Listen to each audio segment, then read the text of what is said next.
जय माता दी। आप सभी का मेरे इस YouTube चैनल पर बहुत बहुत स्वागत है। माँ दुर्गा का आशीर्वाद आप सभी पर सदा सदा के लिए बना रहे। आज हम दुर्गा सप्तशती पाठ का 5वां अध्याय करेंगे। इस अध्याय में या देवी सर्वभूतेषु मंत्र के जरिए देवता किस प्रकार देवी की स्तुति करते हैं यह बताया गया है। इस मंत्र से पता चलता है कि देवी माँ किस प्रकार जगत के सभी प्राणियों में अपने अलग अलग रूपों में निरंतर स्थिर रहती है, जैसे कि बुद्धि रूप में, शांति रूप में, क्षमा रूप में, दया रूप में आदि। 5वें अध्याय के प्रभाव से हर प्रकार के भय का नाश होता है, चाहे वो भूत प्रेत की बाधा हो या फिर बुरे स्वप्न परेशान करते हो या व्यक्ति हर जगह से परेशान हो, तो 5वें अध्याय के पाठ से इन सभी चीजों से मुक्ति मिलती है। चलिए शुरू करते हैं। श्री दुर्गा सप्तशती 5वां अध्याय, देवताओं द्वारा देवी की स्तुति। महर्षि मेघा ने कहा, पूर्व काल में शुंभ निशुंभ नामक असुरों ने अपने बल के मद से इंद्र का त्रिलोकी का राज्य और यज्ञ के भाग छीन लिए, और वह दोनों इसी प्रकार सूर्य, चंद्रमा, धर्मराज और वरुण के अधिकार भी छीनकर स्वयं ही उनका उपयोग करने लगे। वायु और अग्नि का कार्य भी वही करने लगे, और इसके पश्चात उन्होंने जिन देवताओं का राज्य छीना था उनको अपने अपने स्थान से निकाल दिया। इस तरह से अधिकार छीन हुए और दैत्यों द्वारा निकाले हुए देवता अपराजिता देवी का स्मरण करने लगे कि देवी ने हमको वर दिया था कि मैं तुम्हारी संपूर्ण विपत्तियों को नष्ट करके रक्षा करूंगी। ऐसा विचार कर सब देवता हिमालय पर गए और भगवती विष्णु माया की स्तुति करने लगे। देवताओं ने कहा, देवी को नमस्कार है, शिव को नमस्कार है, प्रकृति और भद्रा को नमस्कार है। हम लोग रौद्र, नित्य और गौरी को नमस्कार करते हैं। ज्योत्सनामयी, चंद्र रूपिणी व सुख रूप देवी को निरंतर नमस्कार है। शरणागतों का कल्याण करने वाली बुद्धि और सिद्धि रूपा देवी को हम बार बार नमस्कार करते हैं। और नैरति, राजाओं की लक्ष्मी तथा सावरणी को नमस्कार है। दुर्ग स्थलों को पार करने वाली दुर्गा पारा को, सारा सरकारिणी, ख्याति कृष्ण और धूम्र देवी को सदैव नमस्कार है। अत्यंत सौम्य और अत्यंत रौद्र रूपा को हम नमस्कार करते हैं, उन्हें हमारा बारंबार प्रणाम है। जगत की आधारभूत कृति देवी को बार बार नमस्कार करते हैं। जिस देवी को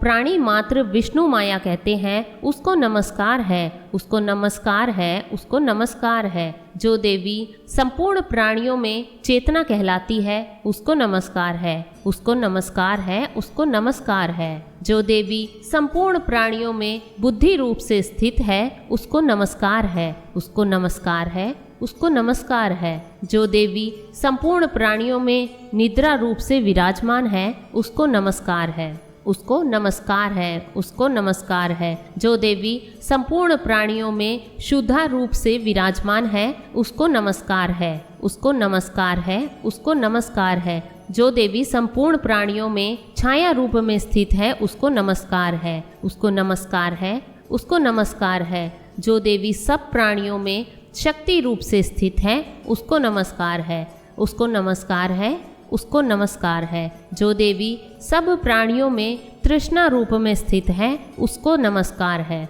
उसको नमस्कार है, उसको नमस्कार है। जो देवी सब प्राणियों में शांति रूप से स्थित है उसको नमस्कार है, उसको नमस्कार है, उसको नमस्कार है। जो देवी सब प्राणियों में लज्जा रूप से स्थित है उसको नमस्कार है, उसको नमस्कार है, उसको नमस्कार है। जो देवी सब प्राणियों में शांति रूप से स्थित है उसको नमस्कार है, उसको नमस्कार है, उसको नमस्कार है। जो देवी सब प्राणियों में श्रद्धा से स्थित है उसको नमस्कार है, उसको नमस्कार है, उसको नमस्कार है। जो देवी सब प्राणियों में कांति रूप से स्थित है उसको नमस्कार है, उसको नमस्कार है, उसको नमस्कार है। जो देवी सब प्राणियों में लक्ष्मी रूप में स्थित है उसको नमस्कार है, उसको नमस्कार है, उसको नमस्कार है। जो देवी सब प्राणियों में वृत्ति रूप से स्थित है उसको नमस्कार है, उसको नमस्कार है, उसको नमस्कार है। जो देवी सब प्राणियों में स्मृति रूप से स्थित है उसको नमस्कार है, उसको नमस्कार है, उसको नमस्कार है। जो देवी सब प्राणियों में तुष्टि रूप में स्थित है उसको नमस्कार है, उसको नमस्कार है, उसको नमस्कार है। जो देवी सब प्राणियों में मात्र रूप में स्थित है, उसको नमस्कार है, उसको नमस्कार है, उसको नमस्कार है। जो देवी सब प्राणियों में भ्रांति रूप में स्थित है, उसको नमस्कार है, उसको नमस्कार है, उसको नमस्कार है। जो देवी सब प्राणियों में नित्य व्याप्त रहती है, उसको नमस्कार है, उसको नमस्कार है, उसको नमस्कार है। पूर्व काल में देवताओं ने अपने अभीष्ट फल पाने के लिए जिसकी स्तुति की है और देवराज इंद्र ने बहुत दिनों तक जिसका सेवन किया है, वह कल्याण की साधन भूता ईश्वरी हमारा कल्याण और मंगल करे तथा सारी विपत्तियों को नष्ट कर डाले। असुरों के सताए हुए संपूर्ण देवता उस परमेश्वरी को इस समय नमस्कार करते हैं और जो भक्ति पूर्वक स्मरण की जाने पर तुरंत ही सब विपत्तियों को नष्ट कर देती है, वह जगदम्बा इस समय भी हमारा मंगल करके हमारी समस्त विपत्तियों को दूर करे। महर्षि मेघा ने कहा, हे राजन, इस प्रकार जब देवता स्तुति कर रहे थे तो उसी समय पार्वती देवी गंगा में स्नान करने के लिए आई। तब उनके शरीर से प्रकट होकर शिव देवी बोली, शुंभ देवता के द्वारा स्वर्ग से निकाले हुए और निशुंभ से हारे हुए यह देवता मेरी ही स्तुति कर रहे हैं। पार्वती के शरीर से अंबिका निकली थी, इसलिए उसको संपूर्ण लोक में कौशिकी कहते हैं। कौशिकी के प्रकट होने के पश्चात पार्वती देवी के शरीर का रंग काला हो गया और वह हिमालय पर रहने वाली कालिका देवी के नाम से प्रसिद्ध हुई। फिर शुंभ और निशुंभ के दूत चंड मुंड वहां आए और उन्होंने परम मनोहर रूप वाली अंबिका देवी को देखा। फिर वह शुंभ के पास जाकर बोले, महाराज, एक अत्यंत सुंदर स्त्री हिमालय को प्रकाशित कर रही है। वैसा रंग रूप आज तक हमने किसी स्त्री में नहीं देखा। हे असुरेश्वर, आप यह पता लगाएं कि वह कौन है और उसका ग्रहण कर ले। वह स्त्री स्त्रियों में रतन है। वह अपनी कांति से दसों दिशाओं को प्रकाशित करती हुई वहां स्थित है, इसलिए आपको उसका देखना उचित है। हे प्रभु, तीनों लोकों के हाथी, घोड़े और मणि इत्यादि जितने रत्न हैं, वह सब इस समय शोभायमान है। हाथियों में रत्न रूप ऐरावत हाथी और उच्चेश्रवा नामक घोड़ा तो आप इंद्र से ले आए हैं। हंसों द्वारा जुता हुआ विमान जो कि ब्रह्मा जी के पास था, अब भी आपके पास है। और यह महापद्म नामक खजाना आपने कुबेर से छीना है। समुद्र ने आपके सदा खिले हुए फूलों की किंजलिकनी नामक माला दी है। वरुण का कंचन की वर्षा करने वाला छत्र आपके पास है। रथों में श्रेष्ठ प्रजापतिक रथ भी आपके पास ही है। हे दैत्येंद्र, मृत्यु से उत्क्रांतिदा नामक शक्ति भी आपने छीन लिए हैं और वरुण का पाश भी आपके भ्राता निशुंभ के पास ही है और समुद्र में पैदा होने वाले सब प्रकार के रत्न भी आपके भ्राता निशुंभ के अधिकार में है और जो भूमि में न जल सके ऐसे 2 वस्त्र भी अग्नि ने आपको दिए हैं। हे दैत्यराज, इस प्रकार सारी रत्न रूपी वस्तुएं आप संग्रह कर चुके हैं, तो फिर आप यश कल्याणमयी स्त्रियों में रत्न रूप अनुपम स्त्री आप क्यों नहीं ग्रहण करते? महर्षि मेघा बोले, चंड मुंड का यह वचन सुनकर शुंभ ने विचारा कि सुग्रीव को अपना दूत बनाकर देवी के पास भेजा जाए। प्रथम उसको सब कुछ समझा दिया और कहा कि वहां जाकर तुम उसको अच्छी तरह से समझाना, ऐसा उपाय करना जिससे वह प्रसन्न होकर तुरंत मेरे पास चली आए। भली प्रकार से समझाकर कहना। दूत सुग्रीव पर्वत के उस रमणीय भाग में पहुंचा जहां देवी थी और कहा, देवी, दैत्यराज शुंभ जो इस समय तीनों लोकों के स्वामी है, मैं हूँ और यहाँ पास हूँ। संपूर्ण देवता उसकी आज्ञा एक स्वर से मानते हैं। अब जो कुछ उसने कहला भेजा है वह सुनो। उसने कहा है, इस समय संपूर्ण त्रिलोकी मेरे वश में है और संपूर्ण यज्ञों के भाग को पृथक पृथक मैं लेता हूँ। तीनों लोकों में जितने श्रेष्ठ रत्न है वह सब मेरे पास है। देवराज इंद्र वाहन ऐरावत मेरे पास है जो मैंने उससे छीन लिया है। उच्चेश्रवा नामक घोड़ा जो क्षीर सागर मंथन करने से प्रकट हुआ था, उसे देवता ने मुझे समर्पित किया है। हे सुंदरी, इसके अतिरिक्त और भी जो रत्न भूषण पदार्थ देवताओं के पास थे वह सब मेरे पास है। हे देवी, मैं तुम्हें संसार की स्त्रियों में मानता हूँ। क्योंकि रत्नों का उपभोग करने वाला मैं ही हूँ। हे चंचल कटाक्षों वाली सुंदरी, अब यह मैं तुझ पर छोड़ता हूँ कि तू मेरे भाई महाप्रकर्मी निशुंभ की सेवा में आ जाए। यदि मुझे वरेगी तो तुझे अतुल महान ऐश्वर्य की प्राप्ति होगी। अतः तुम अपनी बुद्धि से यह विचार कर मेरे पास चली आओ। महर्षि मेघा ने कहा, दूत के ऐसा कहने पर संपूर्ण जगत का कल्याण करने वाली भगवती दुर्गा मन ही मन मुस्कुराई और इस प्रकार कहने लगी, हे दूत, तू जो कुछ कह रहा है वह सत्य है और इसमें किंचित मात्र भी झूठ नहीं है। शुंभ इस समय तीनों लोकों के स्वामी है और निशुंभ भी उसी की तरह पराक्रमी है, किंतु इसके संबंध में मैं जो प्रतिज्ञा कर चुकी हूँ उसे कैसे झुटला सकती हूँ। अतः तू मैंने जो प्रतिज्ञा की वह सुन। जो मुझे युद्ध में जीत लेगा और मेरे अभिमान को खंडित करेगा तथा बल में मेरे समान होगा वही मेरा स्वामी होगा। इस प्रकार शुंभ अथवा महापराक्रमी निशुंभ यहाँ आवे और युद्ध में जीतकर मुझसे विवाह कर ले। इसमें भला देर की क्या आवश्यकता है। दूत ने कहा, हे देवी, तुम अभिमान से भरी हुई हो, मेरे सामने तुम ऐसी बातें न करो। त्रिलोकी में मुझे तो ऐसा कोई दिखाई नहीं देता जो कि शुंभ और निशुंभ के सामने ठहर सके। हे देवी, जब अन्य देवताओं में से कोई शुंभ व निशुंभ के सामने युद्ध में ठहर नहीं सका तो फिर तुम जैसी स्त्री उनके सामने रणभूमि में ठहर सकेगी। जिन शुंभ आदि असुरों के सामने इंद्र आदि देवता नहीं ठहर सके तो फिर तुम अकेली स्त्री उनके सामने कैसे ठहर सकोगी। अतः तुम मेरा कहना मानकर उनके पास चली जाओ, नहीं तो जब वह तुम्हें केश पकड़कर घसीटते हुए ले जाएंगे तो तुम्हारा गौरव नष्ट हो जाएगा। इसलिए मेरी बात मान लो। देवी ने कहा, जो कुछ तुमने कहा ठीक है। शुंभ और निशुंभ बड़े बलवान हैं, लेकिन मैं क्या कर सकती हूँ, क्योंकि मैं बिना विचारे प्रतिज्ञा कर चुकी हूँ। इसलिए तुम जाओ और मैंने जो कुछ कहा है वह सब आदर पूर्वक असुरेंद्र से कह दो। इसके पश्चात जो वह उचित समझे करे। इस प्रकार श्री दुर्गा सप्तशती का 5वां अध्याय समाप्त हुआ। 6ठा अध्याय धूम्रलोचन वध। महर्षि मेधा ने कहा, देवी की बात सुनकर दूत क्रोध में भरा हुआ वहां से असुरेंद्र के पास पहुंचा और सारा वृतांत उसे कह सुनाया। दूत की बात सुन असुरेंद्र के क्रोध का पारावर न रहा और उसने अपने सेनापति धूम्रलोचन से कहा, धूम्रलोचन, तुम अपनी सेना सहित शीघ्र वहां जाओ और उस दुष्टा के केशों को पकड़कर उसे घसीटते हुए यहाँ ले आओ। यदि उसकी रक्षा के लिए कोई दूसरा खड़ा हो, चाहे वह देवता, यक्ष अथवा गंधर्व ही क्यों न हो, उसको तुम अवश्य मार डालना। महर्षि मेधा ने कहा, शुंभ के इस प्रकार आज्ञा देने पर धूम्रलोचन 60,000 राक्षसों की सेना को साथ लेकर वहां पहुंचा और देवी को देख ललकार कर कहने लगा, अरे तू अभी शुंभ और निशुंभ के पास चल। यदि तू प्रसन्नता पूर्वक मेरे साथ न चलेगी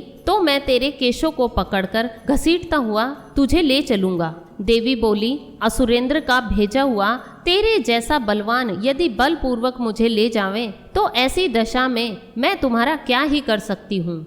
महर्षि मेधा ने कहा, ऐसा कहने पर धूम्रलोचन उसकी ओर लपका, किंतु देवी ने उसे अपनी हुंकार से ही भस्म कर डाला। यह देखकर असुर सेना क्रुद्ध होकर देवी की ओर बढ़ी, परंतु अंबिका ने उन पर तीखे बाणों, शक्तियों तथा परसों की वर्षा आरंभ कर दी। इतने में देवी का वाहन भी अपनी ग्रीवा के बालों को झटकता हुआ और बड़ा भारी शब्द करता हुआ असुर सेना में कूद पड़ा। उसने कई असुर अपने पंजों से, कई अपने जबड़ों से और कई को धरती पर पटककर अपनी दाढ़ों से घायल करके मार डाला। उसने कई असुरों के अपने नख से पेट फाड़ डाले और कई असुरों का तो केवल थप्पड़ मारकर सिर धड़ से अलग कर दिया। कई असुरों की भुजाएं और सिर तोड़ डाले और गर्दन के बालों को हिलाते हुए उसने कई असुरों को पकड़कर उनके पेट फाड़कर उनका रक्त पी डाला। इस प्रकार देवी के उस महाबलवान सिंह ने असुर सेना को समाप्त कर दिया। शुंभ ने जब यह सुना कि देवी ने धूम्रलोचन असुर को मार डाला है और उसके सिंह ने सारी सेना का संहार कर डाला है, तब उसको बड़ा क्रोध आया। उसके मारे क्रोध के होठ फड़कने लगे और उसने चंड तथा मुंड नामक महाअसुरों को आज्ञा दी, हे चंड, हे मुंड, तुम अपने साथ एक बड़ी सेना लेकर वहां जाओ और उस देवी के बाल पकड़कर उसे बांधकर तुरंत यहाँ ले आओ। यदि उसको यहाँ लाने में किसी प्रकार का संदेह हो तो अपनी सेना सहित उससे लड़ते हुए उसको मार डालो, और जब वह दुष्टा और उसका सिंह दोनों मारे जावें तब भी उसको बांधकर यहाँ ले आना। इस प्रकार श्री दुर्गा सप्तशती पाठ का 6वां अध्याय समाप्त हुआ। श्री दुर्गा सप्तशती 7वां अध्याय चंड और मुंड का वध। महर्षि मेधा ने कहा, दैत्यराज की आज्ञा पाकर चंड और मुंड चतुरंगिनी सेना को साथ लेकर हथियार उठाते हुए देवी से लड़ने के लिए चल दिए।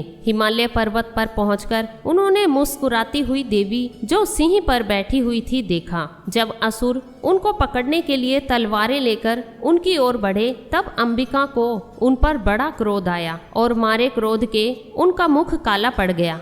उनकी भ्रुकुटियां चढ़ गईं और उनके ललाट में से अत्यंत भयंकर तथा अत्यंत विस्तृत मुख वाली लाल आंखों वाली काली प्रकट हुई, जो कि अपने हाथों में तलवार और पाश लिए हुए थी। वह विचित्र खड्ग धारण किए हुए थी तथा चीते के चर्म की साड़ी एवं नर मुंडों की माला पहन रखी थी। उसका मांस सूखा हुआ था और शरीर केवल हड्डियों का ढांचा था, और जो भयंकर शब्द से दिशाओं को पूर्ण कर रही थी वह असुर सेना पर टूट पड़ी और दैत्यों का भक्षण करने लगी। वह पार्श्व राक्षसों, अंकुशधारी महावतों, हाथियों पर सवार योद्धाओं और घंटा सहित हाथियों को एक हाथ से पकड़ पकड़ कर अपने मुंह में डाल रही थी, और इसी प्रकार वह घोड़ों, रथों, सारथियों व रथों पर बैठे हुए सैनिकों को मुंह में डालकर भयानक रूप से चबा रही थी। किसी के केश पकड़कर, किसी को पैरों से दबाकर और किसी दैत्य को छाती से मसलकर मार रही थी।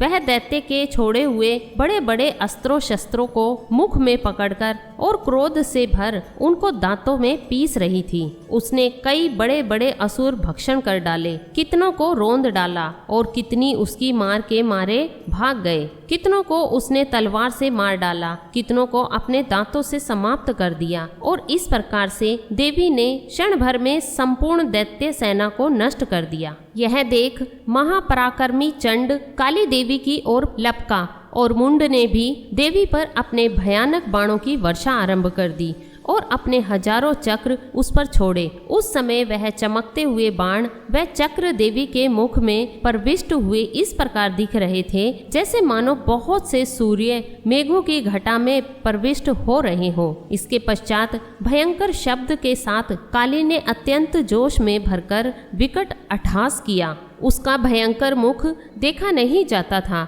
उसके मुख से श्वेत दांतों की पंक्ति चमक रही थी। फिर उसने तलवार हाथ में लेकर हूँ शब्द कहकर चंड के ऊपर आक्रमण किया और उसके केश पकड़कर उसका सिर काटकर अलग कर दिया। चंड को मरा हुआ देखकर मुंड देवी की ओर लपका, परंतु देवी ने क्रोध से भरे उसे भी अपनी तलवार से यमलोक पहुंचा दिया। चंड और मुंड को मरा हुआ देखकर उसकी बाकी बची हुई सेना वहां से भाग गई। इसके पश्चात काली चंड और मुंड के कटे हुए सिरों को लेकर चंडिका के पास गई और प्रचंड अट्टहास के साथ कहने लगी, हे देवी, चंड और मुंड दो महादैत्यों को मारकर तुम्हें भेंट कर दिया है। अब शुंभ और निशुंभ का तुमको स्वयं वध करना है। महर्षि मेधा ने कहा, वहां लाए हुए चंड और मुंड के सिरों को देखकर कल्याणकाई चंडी ने काली से मधुर वाणी में कहा, हे देवी, तुम चूंकि चंड और मुंड को मेरे पास लेकर आई हो,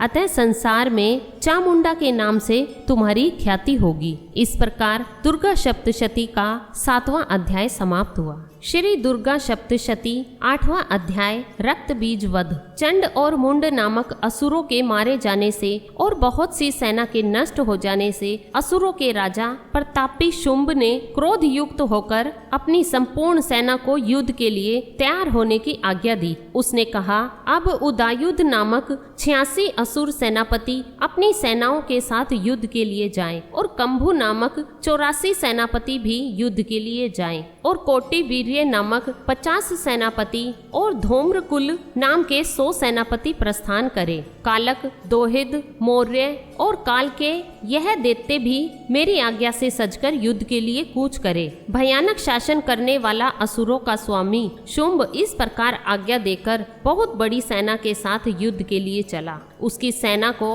अपनी ओर आता देखकर चंडिका ने अपनी धनुष की टंकोर से पृथ्वी और आकाश के बीच का भाग गुंजा दिया। हे राजन, इसके पश्चात देवी के सिंह ने दहाड़ना आरंभ कर दिया और अंबिका के घंटे के शब्द से उस ध्वनि को और भी बढ़ा दिया। धनुष की टंकोर, शेर की दहाड़ और घंटे के शब्द से पृथ्वी और आकाश के बीच का भाग गूंज उठा और इसके साथ ही देवी ने अपने मुख को और भी भयानक बना लिया। ऐसे भयंकर शब्द को सुनकर राक्षसी सेना ने देवी और सिंह को चारों ओर से घेर लिया। हे राजन, उस समय दैत्यों के नाश के लिए और देवताओं के हित के लिए ब्रह्मा, शिव, कार्तिकेय, विष्णु तथा इंद्र आदि देवों की शक्तियां जो अत्यंत पराक्रम और बल से संपन्न थी, उनके शरीर से निकलकर उसी रूप में चंडिका देवी के पास गई। जिस देवता का जैसा रूप था, जैसे आभूषण थे और जैसा वाहन था, वैसा ही रूप, आभूषण और वाहन लेकर उन देवताओं की शक्तियां